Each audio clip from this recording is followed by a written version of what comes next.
आज एक न्यूमेरिकल लगाएंगे सबसे पहले, और उसके हेल्प से ये समझेंगे हम लोग कि अगर कोई पार्टिकल, कोई पत्थर है, कोई बॉल है, अगर हम उसको ऐसा सीधा थ्रो करते हैं तो हमें वो वेव की तरह चलता क्यों नहीं दिखाई देता।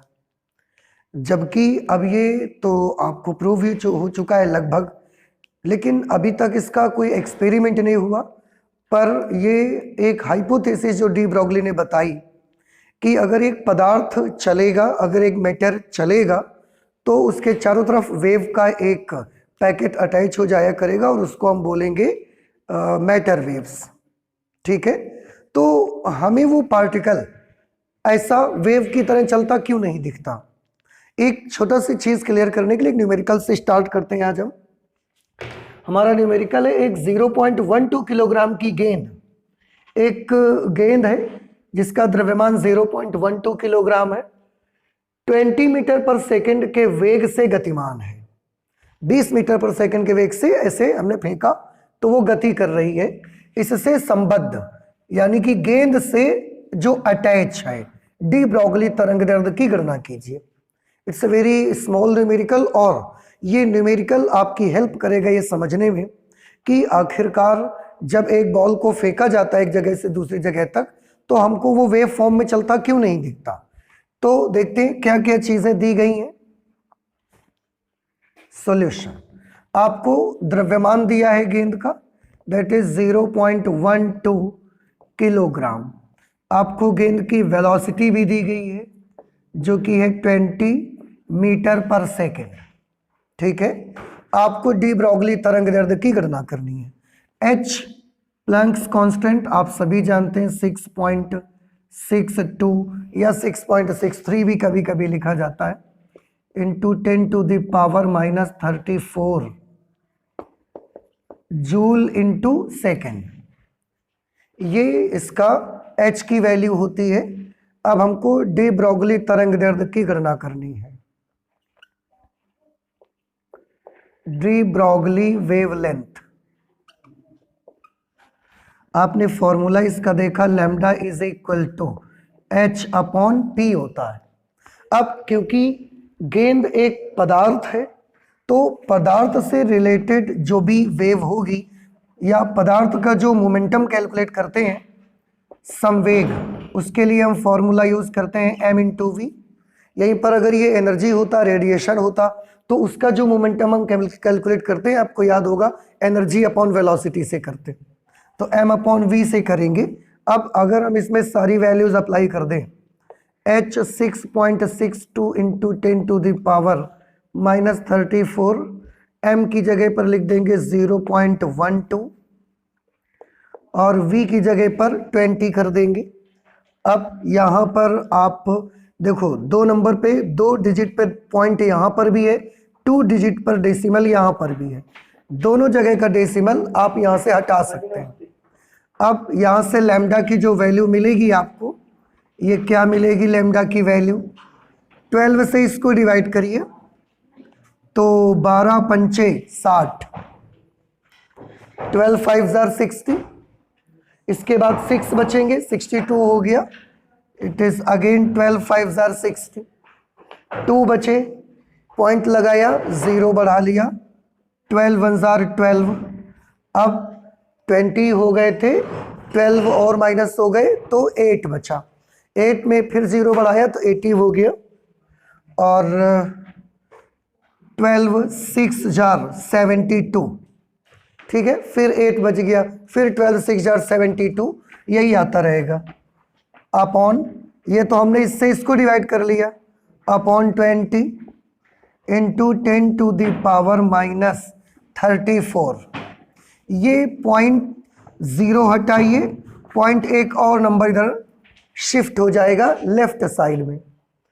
अब यहाँ पर बचा 5.516 और ये 2 से इसको डिवाइड अगर कर देंगे आप तो आपको लैम्डा की वैल्यू क्या मिलेगी, देखिए 2 2 4 1, 2 7 14, फिर 1 बच गया 11 हो गया, 2 5 10, 2 8 16 इंटू 10⁻⁻34, और लैम्डा एक डिस्टेंस है तो इसका यूनिट कितना हो जाएगा, मीटर।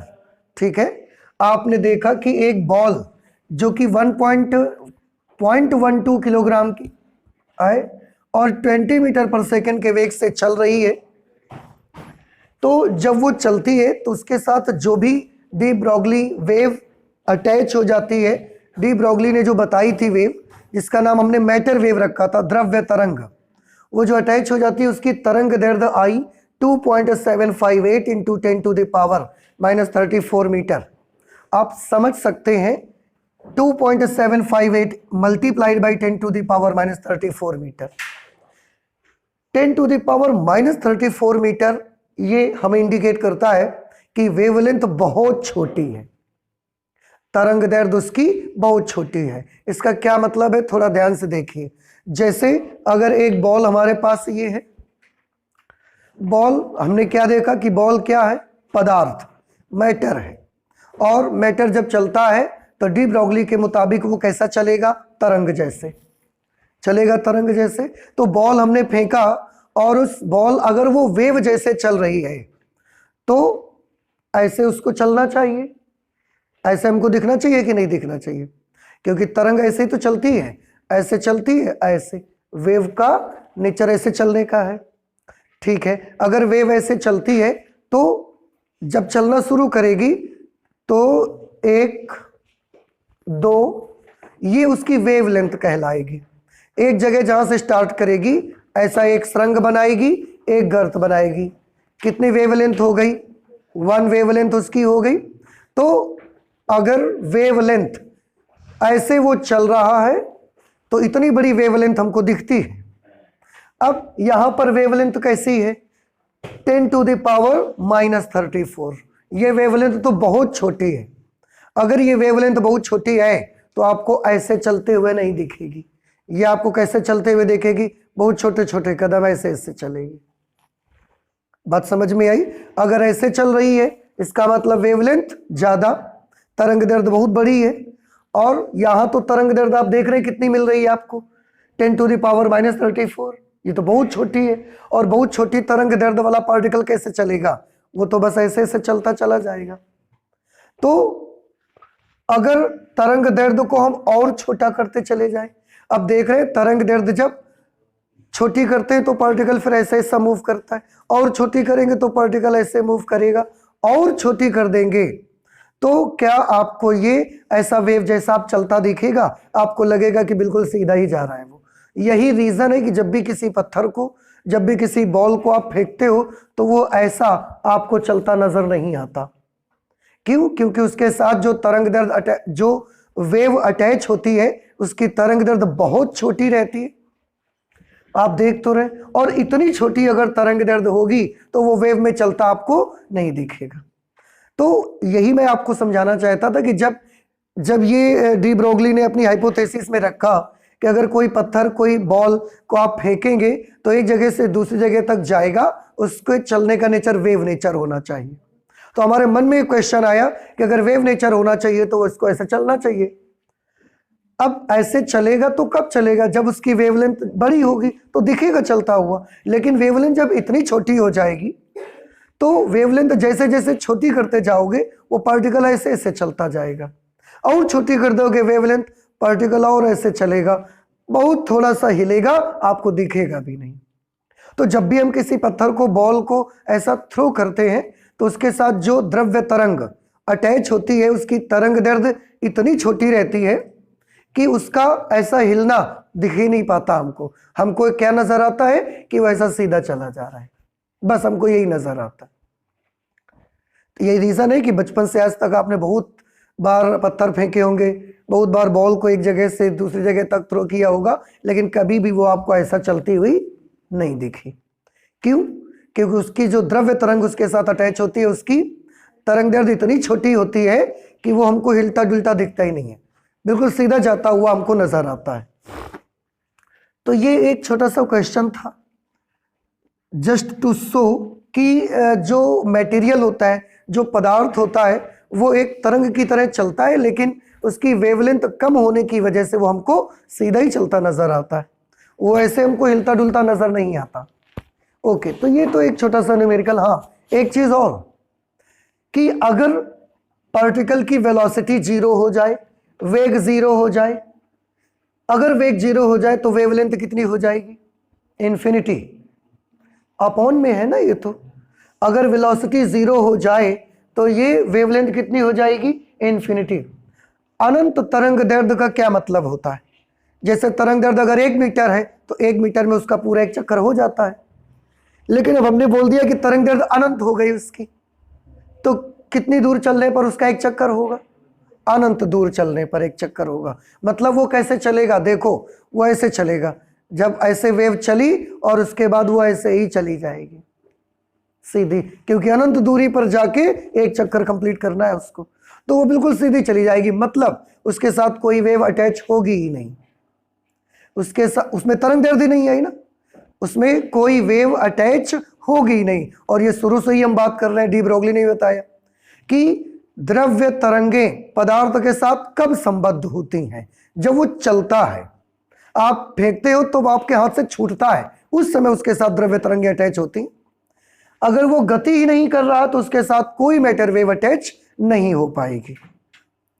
तो ये तो एक छोटा सा एग्जांपल हमने आपको दिया।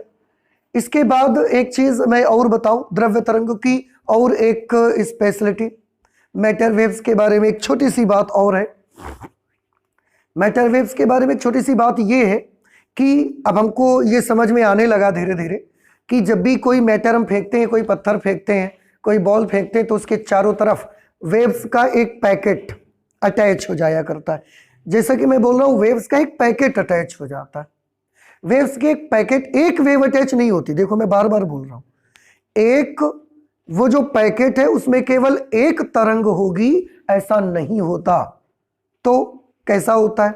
आंसर है, वो जो पैकेट होता है वो बहुत सारी तरंगों का एक झुंड रहता है। बहुत सारी तरंगों को मिलाकर एक गुच्छा बना होता है, बहुत सारी वेव्स को मिलाकर एक पैकेट बना होता है, एक बंडल बना होता है। तो जब भी आप पत्थर फेंकते हैं, बॉल फेंकते हैं, तो उसके साथ जो भी मैटर वेव अटैच होती है वो एक वेव नहीं होती, एक वेव नहीं होती, बहुत सारी वेव्स का ऐसा एक बंडल रहता है, बहुत सारी वेव्स का। उनमें से कुछ वेव्स की वेवलेंथ थोड़ी ज्यादा होती है, कुछ की वेवलेंथ थोड़ी कम होती है, लेकिन उस पूरे पैकेट में, उस पूरे बंडल में एक लैम्डा ऐसा होता है जो सेंट्रल लैम्डा रहता है। यानी कि जितनी भी वेव्स होती हैं उन सबके लैम्डा का एवरेज रहता है। वो सेंट्रल, केंद्र का बीच वाली वेवलेंथ एक होती है, वो वाली वेवलेंथ को हम बोलते हैं डी ब्रोगली तरंग दैर्ध्य। मेरी कुछ बात समझ में आई आपको? क्या समझे आप कि जब भी मटेरियल चलता है, पदार्थ चलता है, इलेक्ट्रॉन चलता है, बॉल चलती है, पत्थर चलता है, तो उसके साथ तरंगों का एक बंडल अटैच हो जाता है, एक पैकेट अटैच हो जाता है, एक गुच्छा अटैच हो जाता है। उस गुच्छे में कितनी तरंगे होती हैं? एक होती है या मैनी होती हैं? मैनी वेव्स होती हैं उसमें। अब उन बहुत सारी तरंगों में से कुछ का लैम्डा, बहुत सारी तरंगे हैं तो बहुत सारे लैम्डा होंगे, हर वेव की अपनी एक वेवलेंथ होती, तो बहुत सारी तरंगों का बहुत सारे लैम्डा वहां पर हैं। उनमें से कुछ लैम्डा थोड़े ज्यादा हैं, कुछ तरंगों की तरंग दैर्ध्य थोड़ी कम है। एक पूरे गुच्छे में एक तरंग दैर्ध्य ऐसी रहती है जो सबकी सेंट्रल वेवलेंथ होती, वो वाली सेंट्रल वेवलेंथ को हम बोलते हैं डी ब्रोगली तरंग दैर्ध्य। तो डी ब्रोगली तरंग दैर्ध्य क्या होती है? आंसर है, जब पदार्थ गति करता है तो उसके साथ तरंगों का एक बंडल संबद्ध हो जाता है। तरंगों के उस बंडल में केंद्रीय तरंग की तरंग दैर्ध्य को ही डी ब्रोगली तरंग दैर्ध्य कहा जाता है, और उसका फॉर्मूला लैम्डा बराबर h/p आपने पढ़ा हुआ है। जबकि अगर गुच्छा है तो बहुत सारी तरंगे होंगी ना, बहुत सारी तरंगे हैं तो बहुत सारी तरंग दैर्ध्य भी तो होंगी। तो ये कौन सा लैम्डा है? क्वेश्चन तो यही उमड़ता है ना, अगर बहुत सारी तरंगे हैं तो बहुत सारे लैम्डा होंगे, बहुत सारे लैम्डा होंगे, तो ये कौन सा लैम्डा है? आंसर है, उनमें से जो सेंट्रल वेवलेंथ है वो है ये, और उस सेंट्रल वेवलेंथ का ही हमने क्या नाम रख दिया था? डी ब्रोगली वेवलेंथ, क्योंकि वैज्ञानिक डी ब्रोगली ने इसके बारे में ज्यादा स्टडी किया। ठीक है, तो एक छोटी सी 2 सेंटेंस की एक लाइन बना के लिख लेते हैं that what is de Broglie wavelength. ठीक है, ओके, नोट करिए बेटा। देखिए, डी ब्रोगली तरंग दैर्ध्य के बारे में हमने लिखा कि जब कोई पदार्थ गति करता है, मैटर मूव करता है, तो उसके साथ तरंगों का एक पैकेट संबद्ध हो जाता है जिसमें एक से अधिक तरंगें होती हैं। इन तरंगों में एक केंद्रीय तरंग भी होती है जिसकी तरंग दैर्ध्य वहां उपस्थित सभी तरंग दैर्ध्यों का लगभग औसत होती है। यह केंद्रीय तरंग दैर्ध्य ही डी ब्रोगली तरंग दैर्ध्य कहलाती है। और डी ब्रोगली तरंग दैर्ध्य का फॉर्मूला आप आसानी से पहले ही कर चुके हो, lambda is equal to h upon p. ठीक है, तो ये डी ब्रोगली वेवलेंथ हो गई। डी ब्रोगली वेव किसको बोलते हैं? द्रव्य तरंगों को। डी ब्रोगली वेवलेंथ भी हमने लिख लिया। और ये भी अब हमने समझ लिया कि अगर कोई पत्थर को हम फेंकते हैं तो वो हमको ऐसा वेव जैसा चलता क्यों नहीं दिखता। अब आपको मालूम है क्यों नहीं दिखता? बताइए, वेव जैसा चलता है कि नहीं चलता? चलता है। तो दिखता क्यों नहीं है? क्योंकि उसकी तरंग दैर्ध्य बहुत छोटी होती है, तो वो बिल्कुल हमको सीधा ही चलता नजर आता है, वो हमको ऐसा वाइब्रेट करते हुए चलता नजर नहीं आता। अब यहां तक जब हम पहुंच गए, उसके बाद भी देखो, ये जितने भी बातें आपने अभी डी ब्रॉय की पढ़ी है, जो डी ब्रॉय ने बताया कि अगर एक मटेरियल है वो जब गति करेगा तो वह वेव की फॉर्म में चलेगा, और उसके साथ इलेक्ट्रॉन की वेवलेंथ का कैलकुलेशन भी करके दिखाया, that is lambda is equal to 12.27 upon under root voltage angstrom. Calculation किया, सारी बातें बताई, सब लिखा गया। लेकिन ये सब कुछ केवल अभी तक कागज में लिखा गया, बताया गया, उसको बनाया गया। लेकिन वाकई में पदार्थ तरंग के रूप में चलता है, इसका अभी तक कोई हमारे पास प्रूफ नहीं था, हमारे पास कोई प्रमाण नहीं था इसका। और आप तो जानते ही हैं किसी भी, और ये अभी तक क्या थी? हाइपोथेसिस। याद है ना आपको? इसको हमने क्या नाम रखा था? परिकल्पना। क्यों? क्योंकि ये सब एक मनगढ़ंत कहानी थी जो सोचा गया था।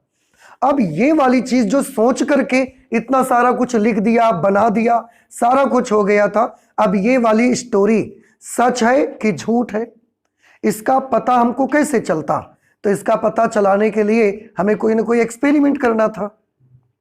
क्योंकि आप तो जानते हो, हम कुछ भी बोल देंगे और उसे आप मान लेंगे, ऐसा नहीं होता। कोई भी चीज हमारी फिजिक्स में जब तक हम उसे लैब में प्रूफ करके नहीं दिखाते, तब तक उसे कोई नहीं मानेगा। तो ये जो डी ब्रॉय की हाइपोथेसिस थी कि जब एक मैटर चलेगा तो वो एक तरंग जैसे चलेगा, और उसके साथ उसकी तरंग दैर्ध्य ये होगी, और ये सारी चीजें जो उन्होंने बताई, अभी तक ये सिर्फ और सिर्फ एक परिकल्पना मात्र थी। इसका लैब में अभी तक कोई हमारे पास एक्सपेरिमेंट नहीं हुआ था।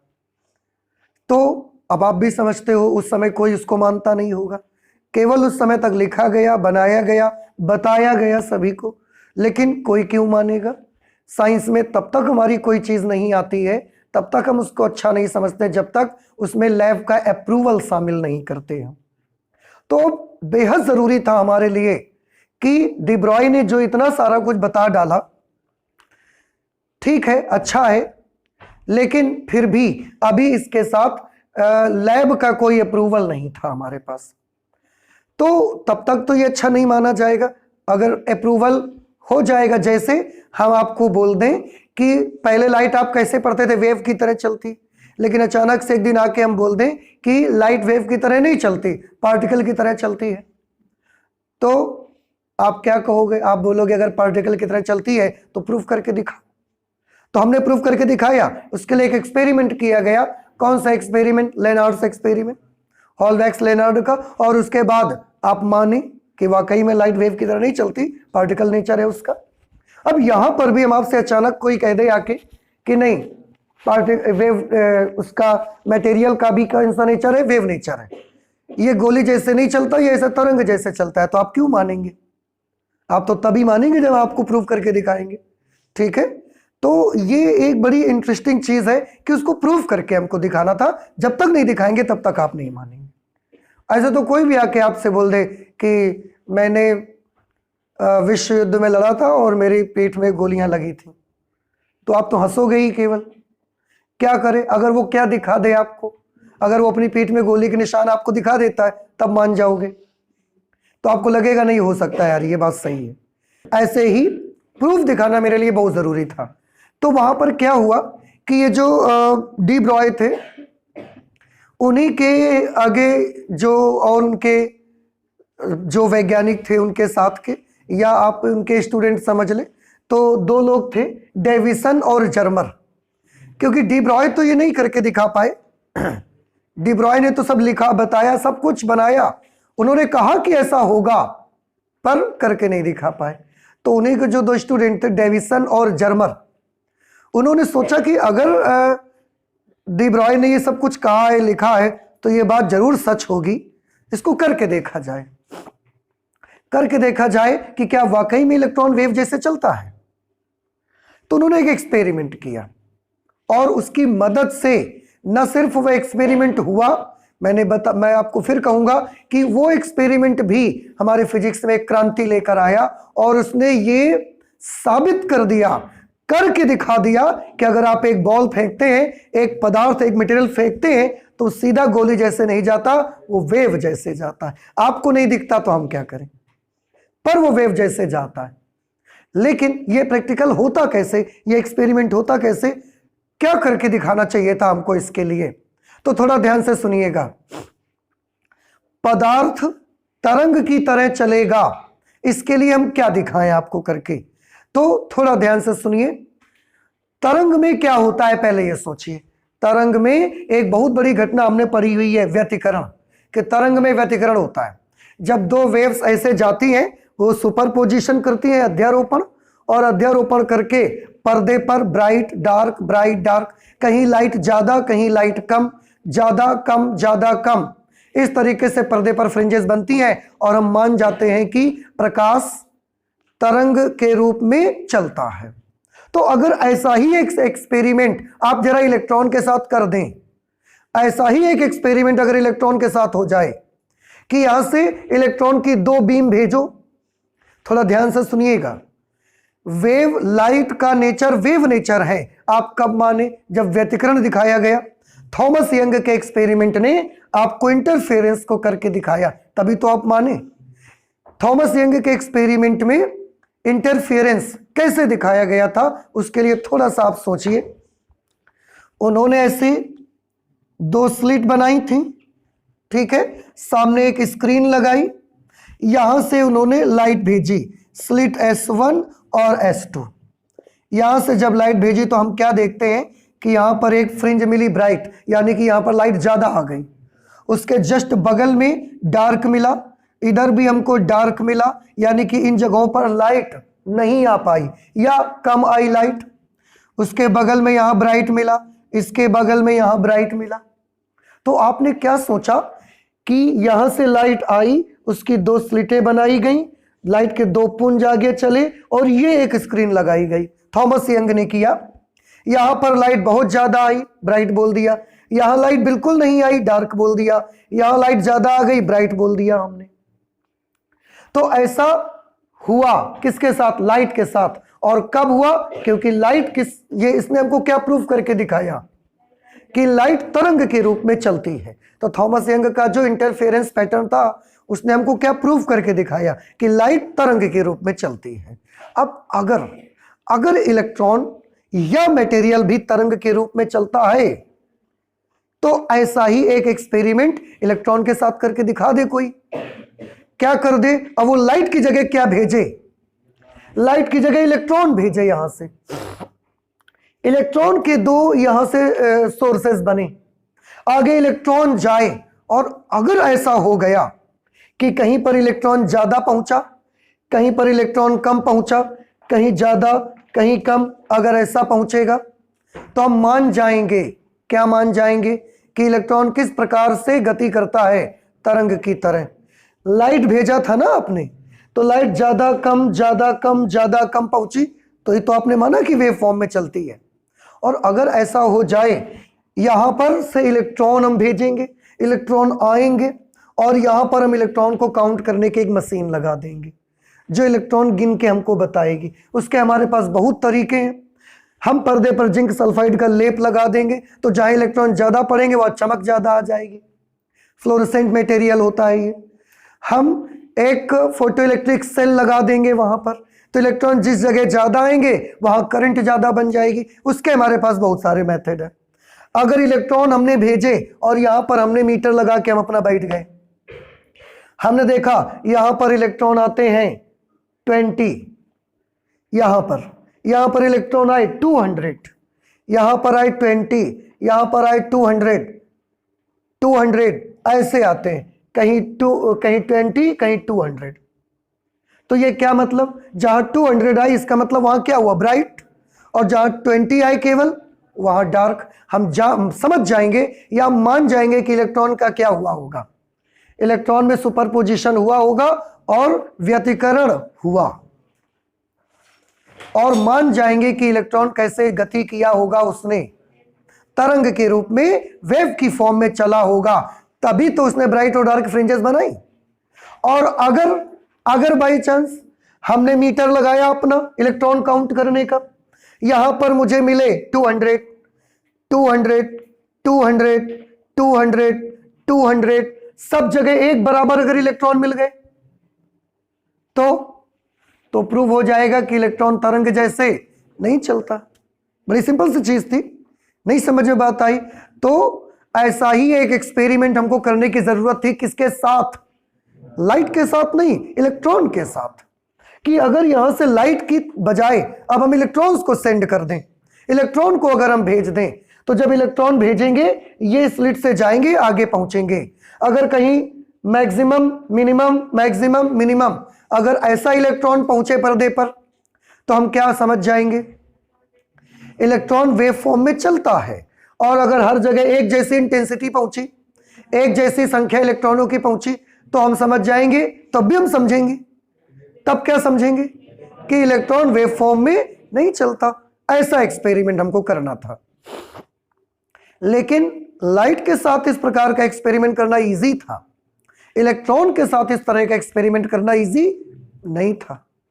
क्यों, हम कैसे बनाते, हमें क्या क्या चाहिए था। देखो, हमें एक तो ये चाहिए था, 2 कला संबद्ध स्रोत बनाने चाहिए थे इलेक्ट्रॉन के लिए, वो भी लाइट के नहीं, इलेक्ट्रॉन के 2 कोहेरेंट सोर्स चाहिए, जो पीछे से एक ही जगह से आगे 2 इलेक्ट्रॉन के सोर्स बन जाए।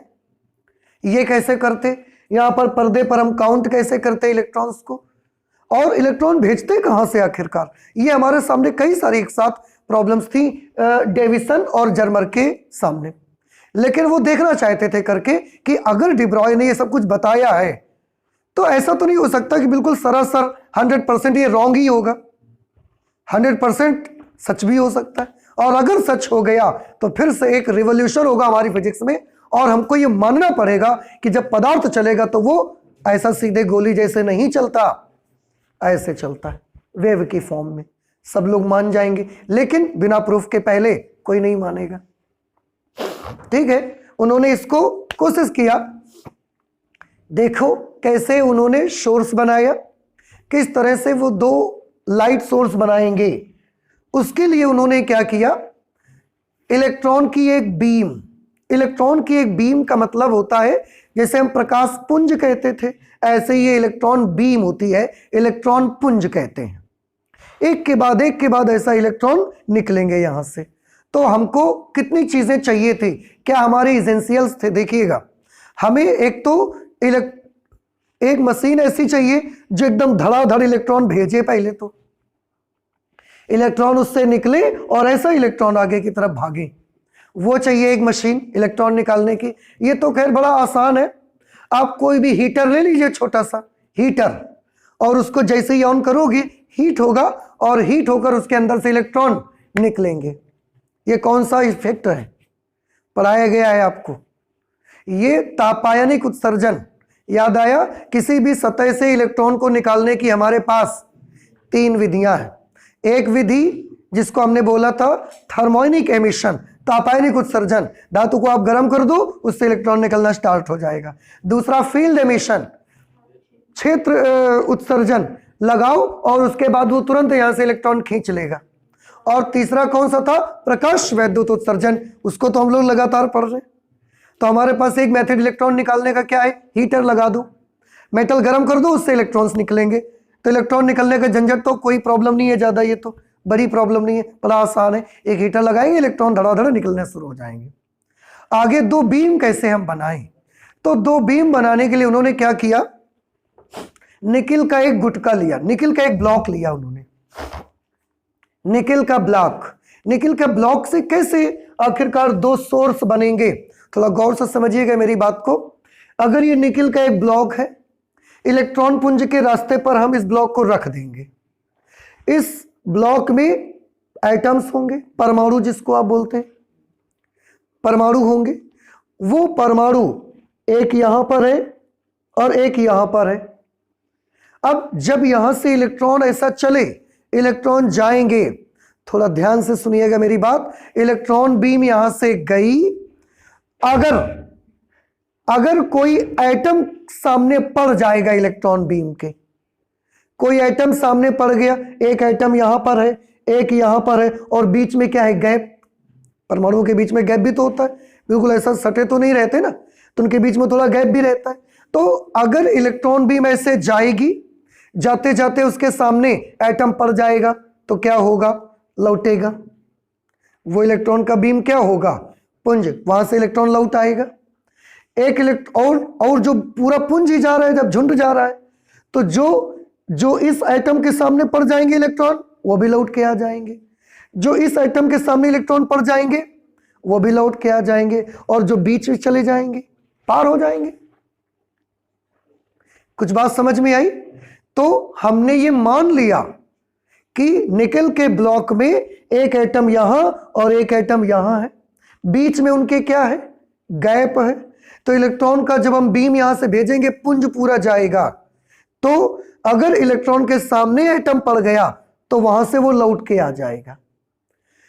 इस एटम के सामने जो इलेक्ट्रॉन्स पड़ जाएंगे, वो भी लौट के आ जाएंगे। लेकिन जो इलेक्ट्रॉन बीच वाले गैप में चले जाएंगे, वो निकल के पार हो जाएंगे।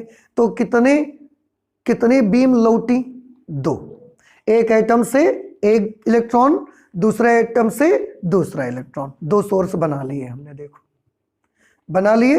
इनका पेरेंट सोर्स तो एक ही था, इनका जो पेरेंट सोर्स था, जहां से ये पैदा हुए थे, वो तो एक ही था ना। यहां से गए और जब यहां से वापस लौटे तो कितने लौटे? दो। बाकी जो बीच के गैप में पड़ गए, वो पार हो गए। तो हमने क्या बना लिया? हमने दो सोर्स बना लिए, कोहेरेंट सोर्सेस, S1 और S2। जैसे लाइट का बनाते थे, एक ही लाइट में से दो तोड़ लेते थे, ऐसे ही एक ही इलेक्ट्रॉन बीम में से दो इलेक्ट्रॉन्स हमने तोड़ के निकाल लिए, दो इलेक्ट्रॉन पुंज हमने निकाल लिए तोड़ के। तो ये हमने क्या तैयार कर लिया? S1 और S2। ये उनका तरीका था। अच्छा, अब एक स्क्रीन भी चाहिए थी। जब लौटेंगे ये इलेक्ट्रॉन, तो एक स्क्रीन चाहिए मुझे।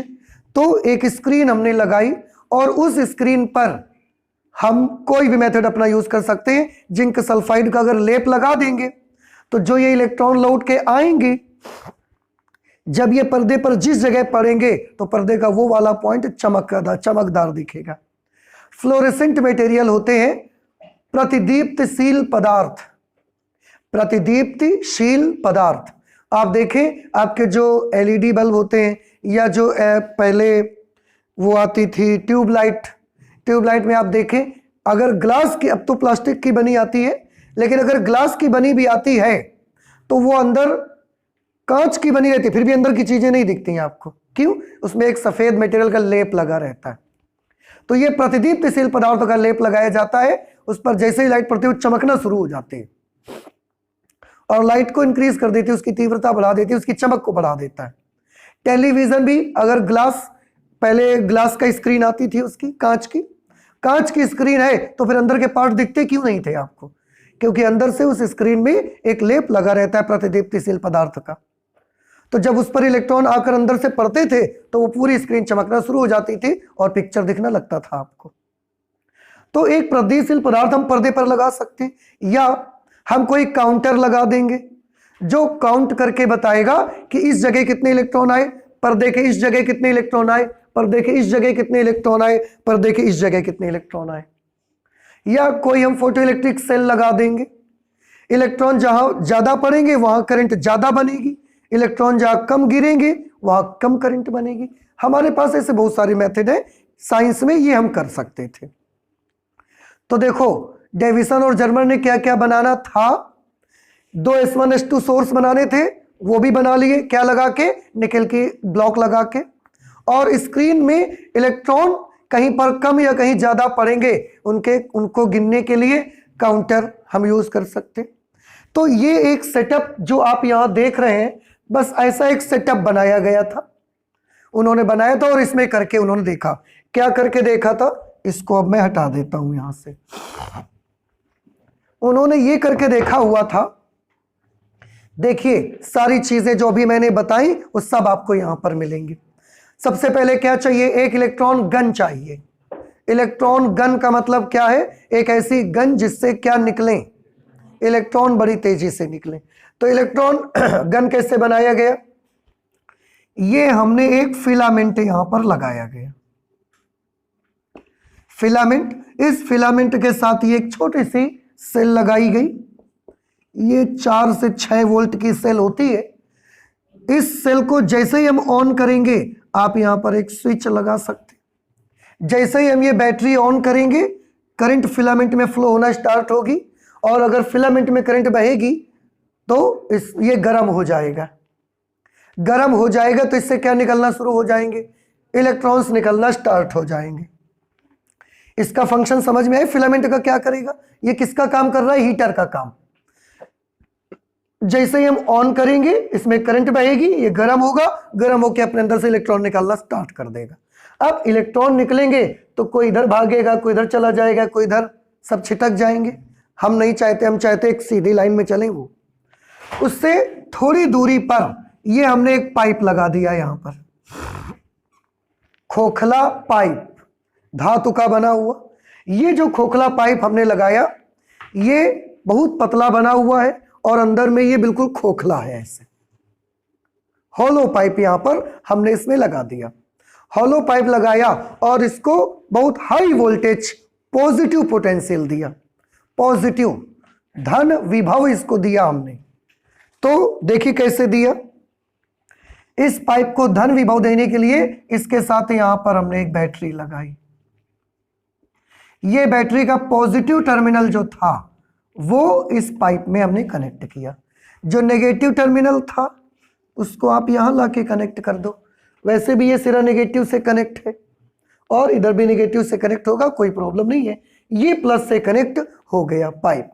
तो इस पाइप में किस प्रकार का विभव आ जाएगा, तो पॉजिटिव के नेगेटिव, इस पाइप के पास पॉजिटिव पोटेंशियल आ जाएगा और फिलामेंट से निकलने वाले इलेक्ट्रॉनों को क्या करेगा, बहुत जोर से खींचेगा। कितनी जोर से, जितना ज्यादा आप वोल्टेज अप्लाई करोगे। क्यों, जब आप V वोल्टेज अप्लाई करोगे तो कितनी ऊर्जा से इलेक्ट्रॉन चलेंगे, E इंटू V ऊर्जा से। याद आया आपको, तो वोल्टेज जितना ज्यादा स्ट्रॉन्ग लगाएंगे उतनी ज्यादा एनर्जी से यहां से इलेक्ट्रॉन दौड़ेंगे। जब इसको हमने प्लस दे दिया पाइप को, इलेक्ट्रॉन जो यहां से निकल रहे थे अब चारों तरफ छिटक नहीं रहे हैं, उनको सब ने क्या कर लिया, सबको पाइप ने क्या किया, आकर्षित कर लिया अपनी तरफ, आकर्षित कर लिया। और क्योंकि हाई वोल्टेज लगाया है हमने, तो ये यहां से निकलने वाले इलेक्ट्रॉन इतनी जोर से दौड़े, ऊर्जा बहुत ज्यादा आई इनके पास वोल्टेज के कारण, इतनी जोर से दौड़े और दौड़ करके ये पाइप के खोखले हिस्से के बीच में से पार हो गए ऐसे। अब आप सोचोगे वोल्टेज तो पाइप को दिया है आपने, तो बीच में से क्यों पार हो गए, क्या पाइप में नहीं टकराएंगे जाके, पाइप में नहीं टकराएंगे। और एक आध टकरा भी गए तो उससे हमें कोई फर्क नहीं पड़ता है। पाइप में क्यों नहीं टकराएंगे, क्योंकि इतनी ज्यादा ऊर्जा से ये खींचे गए हैं कि गति के जड़त्व के कारण वो अपने आप को मोड़ ही नहीं पाएंगे। गति का जड़त्व याद है, गति का जड़त्व क्या होता है, अपने आप को मोड़ने की असमर्थता, कि वो इतनी तेज गति यहां से करके निकलेंगे कि पाइप उसको, मतलब इलेक्ट्रॉन अपने आप को ऐसा टर्न नहीं कर पाएंगे और सीधे पाइप के बीच में से निकल जाएंगे। उनके पास गति का इतना ज्यादा जड़त्व तो आ जाएगा कि वो पार हो जाएंगे। पाइप में से पार हो गए, अब ये क्या बन गई? इलेक्ट्रॉन बीम बन गई। इलेक्ट्रॉनों की एक बीम बन गई, छिटक नहीं रही है, सीधी जा रही है। अब देखो यहां से, तो यहां से यहां तक का जो पोर्शन होगा टोटल, ये पोर्शन कहलाता है इलेक्ट्रॉन गन। कितना हिस्सा इलेक्ट्रॉन गन कहलाएगा? इतना बड़ा जो हिस्सा होगा ये यहां से यहां तक, इसको हम बोलते हैं इलेक्ट्रॉन गन बोला जाता है। इलेक्ट्रॉनों की एक बंदूक है, चलाओ इलेक्ट्रॉन बीम की तरह, इलेक्ट्रॉन बीम एक यहां से निकलना स्टार्ट हो जाएगी। अब ये इलेक्ट्रॉन बीम यहां गई तो आगे हमने निकेल की एक ब्लॉक लगा दिया, निकेल का एक ब्लॉक लगाया और ये हम मान लेते हैं कि इसको जो एटम्स है वो इस तरीके से अरेंज्ड होंगे इस पे, ठीक है, इस तरीके से एटम्स इसके अरेंज्ड हैं। अब जब यहां पर पड़ेगी इलेक्ट्रॉन बीम तो कोई इलेक्ट्रॉन इस एटम से टकराएगा और एटम से टकरा के ऐसा वापस आ जाएगा, ठीक है। कोई क्या करेगा, कोई अगर इससे नहीं टकराया, इसके बगल में से जा रहा था तो उसके सामने ये वाला एटम नहीं पड़ा।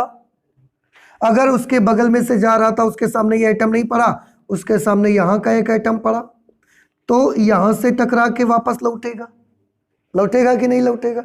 अगर यहां से टकरा के वापस लौटेगा और अगर ये वेव होगी तो बीच में दोनों में क्या होगा? अध्यारोपण, और अध्यारोपण होगा तो पर्दे पर हमको इंटरफेरेंस दिखना चाहिए। यहां पर हमने ये बनाई स्क्रीन, ये एक पर्दा लगाया गया था और इस पर्दे पर जैसे कि मैंने बताया हमारे पास बहुत मेथड है, उनमें से कोई सा भी एक मेथड यूज कर लिया। ये हमने यहां पर लगा लिया एक मूवेबल कलेक्टर या आप मूवेबल काउंटर लिख सकते हैं। क्यों? यही वो चीज है, अगर हम इसको ये खिसक सकता है, चल सकता है इस पे, इसको अगर खिसका के, इसको ऐसा खिसका के अगर हम यहां ले आएंगे तो यहां कितने इलेक्ट्रॉन आ रहे हैं हमको पता लग जाएगा। इसको यहां रख देंगे तो यहां कितने इलेक्ट्रॉन आ रहे हैं हमको पता लगेगा। यहां यहां यहां यहां पर्दे के अलग अलग जगहों पर कितने कितने इलेक्ट्रॉन्स आकर गिर रहे हैं, ये बात हमको इससे पता लग जाएगी। तो ये एक्सपेरिमेंटल सेटअप बनाया गया था। अब आप बताएं क्या ये चीज आपको समझ में आ गई? नहीं समझ में आया? ठीक है, अच्छा, अब देखना ये था, अब तो सारा कुछ तैयार है, अब बस एक ही चीज देखनी बाकी है कि इलेक्ट्रॉन की फ्रिंजेस बन रही है कि नहीं बन रही है। पर्दे के किसी बिंदु पर इलेक्ट्रॉन कम ज्यादा मिल रही है कि नहीं मिल रहे हैं, वो कौन बताएगा? आपका काउंटर बताएगा। इसको आप यहां लगाओ, यहां लगाओ, यहां लगाओ, अलग अलग जगहों पर इसको लगाइए और देखिए कि इलेक्ट्रॉन का नंबर कैसा आ रहा है। क्या वो कम या ज्यादा आता है या हर जगह बिल्कुल एक जैसे ही नंबर इलेक्ट्रॉन्स का आपको मिलता है। इसको देखने के लिए डेविसन और जर्मर ने एक ग्राफ बनाया, ग्राफ, इसको समझने के लिए। और वो ग्राफ कैसा ग्राफ था? उस ग्राफ को बोलते हैं रेडियल ग्राफ। रेडियल ग्राफ यानी कि क्या बोलते हैं? त्रिज्य ग्राफ। तो डेविसन और जर्मर ने यह समझने के लिए कि पर्दे के किस जगह इलेक्ट्रॉन ज्यादा आए, किस जगह इलेक्ट्रॉन कम आए, यह समझने के लिए उन्होंने क्या बनाया? एक ग्राफ बनाया। और वो ग्राफ कैसा था? वो ग्राफ त्रिज्य ग्राफ था, रेडियल ग्राफ उन्होंने बनाया हुआ था। रेडियल ग्राफ कैसा होता है? रेडियल ग्राफ आपका वो जो आप एक्स और वाई अक्ष वाला ग्राफ बनाते हैं वैसा नहीं होता, थोड़ा डिफरेंट होता है। कैसा होता है? देखिए मैं आपको दिखाता हूं बना करके। ये ऐसा, इसमें दो चीजें, एंगल और तीव्रता ली जा रही थी। इलेक्ट्रॉनों का नंबर आप यूं समझ लें, ये एंगल, ये एंगल, यहां से इलेक्ट्रॉन गए, अगर यहां पर रहे हैं तो उस समय एंगल कैसा बनेगा? छोटा, 10 डिग्री। थोड़ा यहां कर दिया, एंगल थोड़ा बड़ा हो गया, 20 डिग्री। यहां कर दिया, एंगल और बड़ा हो गया, 30 डिग्री, 40, 60, 70, 80 और यहां पर 90। ठीक है, तो ऐसी इसमें बनाई जाती हैं। एक 10 डिग्री की लाइन बनाई गई, पूरा एंगल 90 का होता है, ये 10 डिग्री पे एक लाइन बनाई गई, 20 डिग्री 30 डिग्री, ऐसे लाइंस बहुत सारी यहां पर बनाई उन्होंने इस तरह से।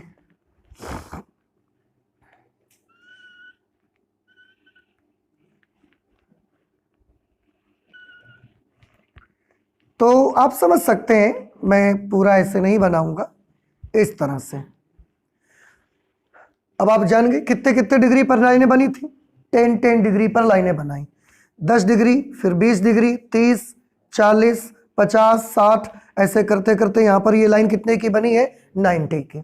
अब सबसे पहले उन्होंने अपना ये काउंटर कहां रखा, 10 डिग्री पर, 10 डिग्री पर रखा, और इसने उनको बताया कितने इलेक्ट्रॉन्स पहुंच रहे हैं।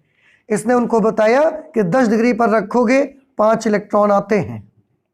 अगर 5 इलेक्ट्रॉन आ रहे हैं तो हमने इनमें एक पॉइंट लगा लिए हैं, एक इलेक्ट्रॉन 2 3 4 5 आएगा तो यहां निशान लगा देंगे हम। तो ये 10 डिग्री की लाइन है और कितने इलेक्ट्रॉन आए हैं, 5, हमने 5 पे निशान लगा दिया। हमने काउंटर को थोड़ा और नीचे ले गए, कितने डिग्री पर ले गए, 20 डिग्री पर ले गए। 20 डिग्री पर हमने देखा थोड़े बढ़ गए, 7 हो गए। हम और नीचे ले गए, उसको 30 डिग्री पर ले गए, देखा यहां पर जाके इलेक्ट्रॉन हो गए 15 पर निशान लगा दिया।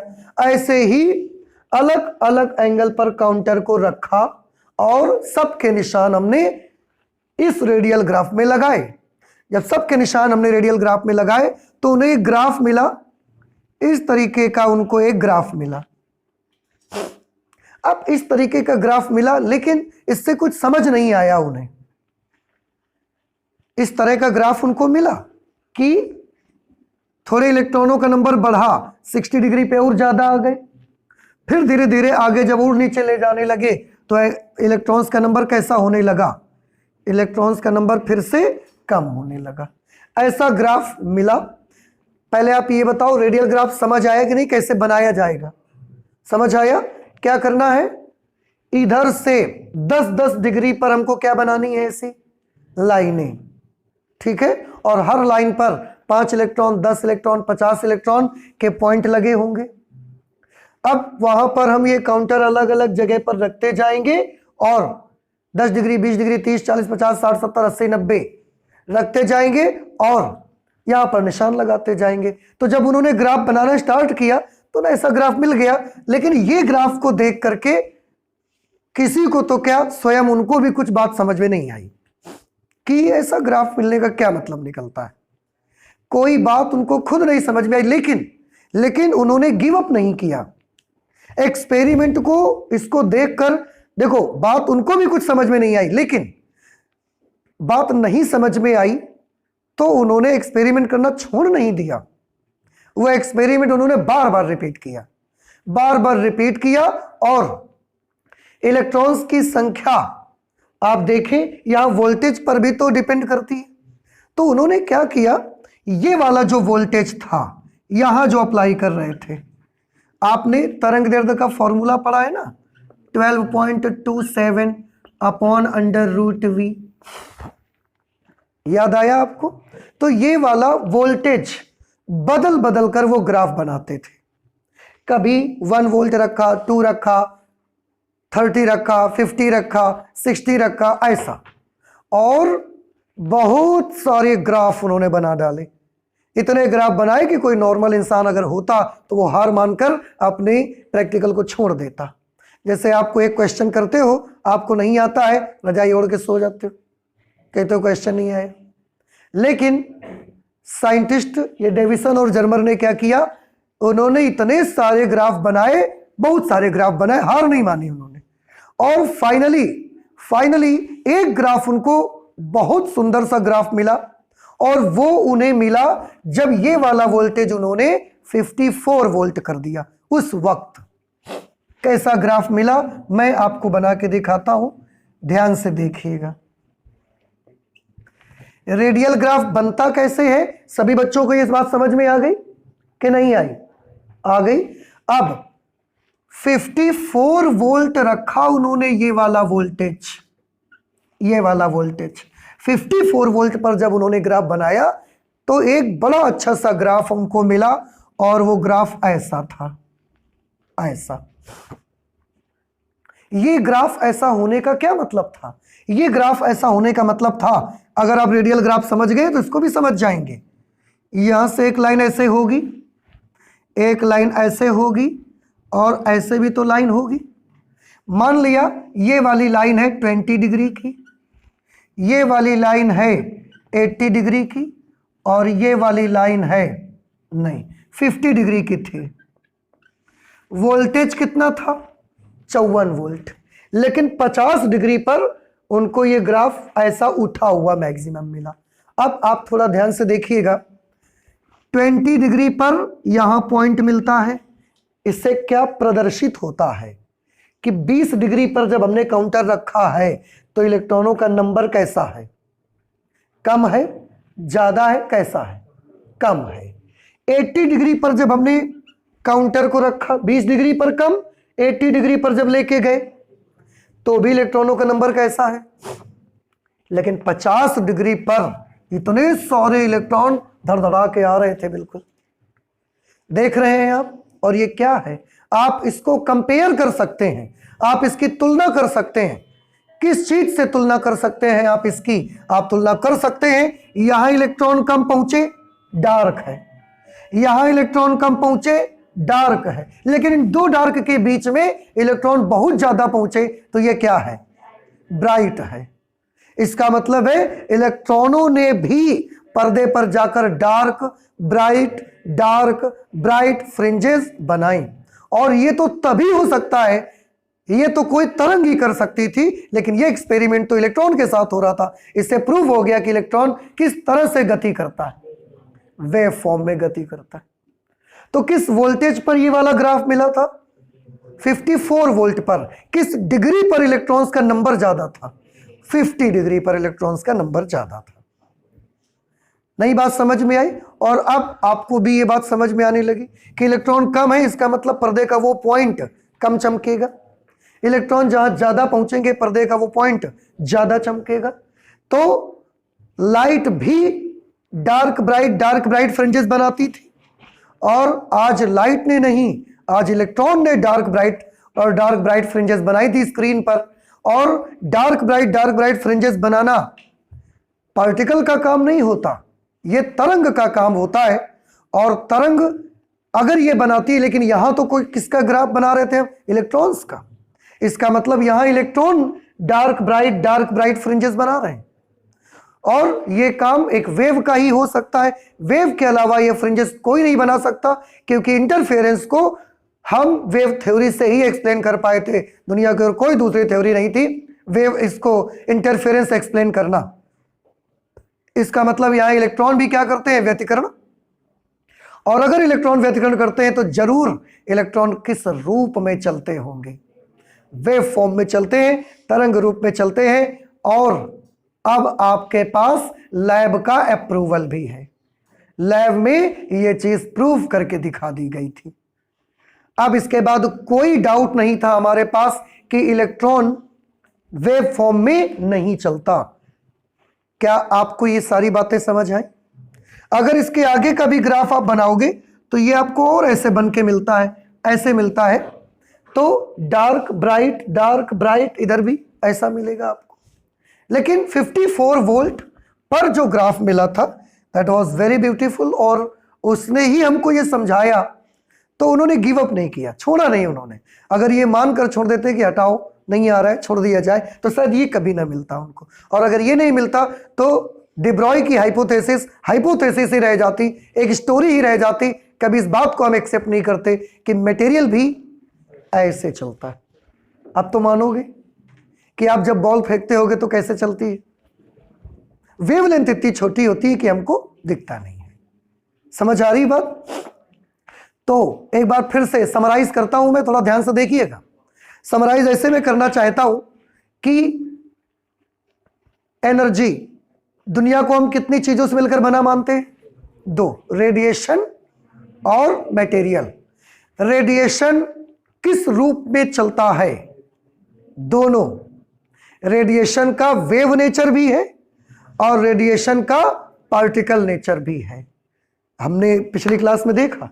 और मटेरियल जो होता है वो जब चलता है कितने रूपों में चलता है, वो भी 2 रूपों में चलता है, पार्टिकल फॉर्म में भी चलता है, वेव फॉर्म में चलता है। अभी प्रूफ करके आपने देखा।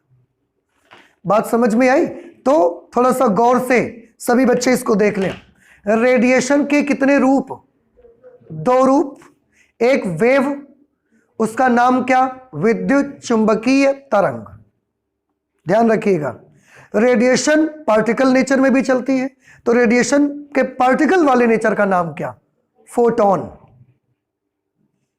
नहीं ध्यान आया? रेडिएशन 2 रूपों में चली कि नहीं चली? एक वेव नेचर और एक पार्टिकल नेचर। तो रेडिएशन के वेव नेचर का नाम क्या? इलेक्ट्रोमैग्नेटिक वेव, विद्युत चुंबकीय तरंग। रेडिएशन के पार्टिकल का नाम क्या? Photon theory. फोटोन थ्योरी आई थी, फोटोन नाम है उसका। अब वहां से हटो, मटेरियल की बात करो। मटेरियल कितने रूपों में गति करता है?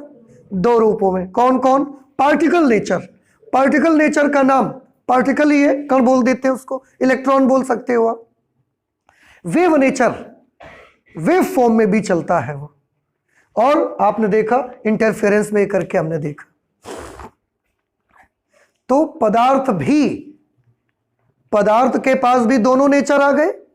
कौन कौन सा? मटेरियल नेचर तो था ही, वेव नेचर भी प्रूव कर दिया हमने।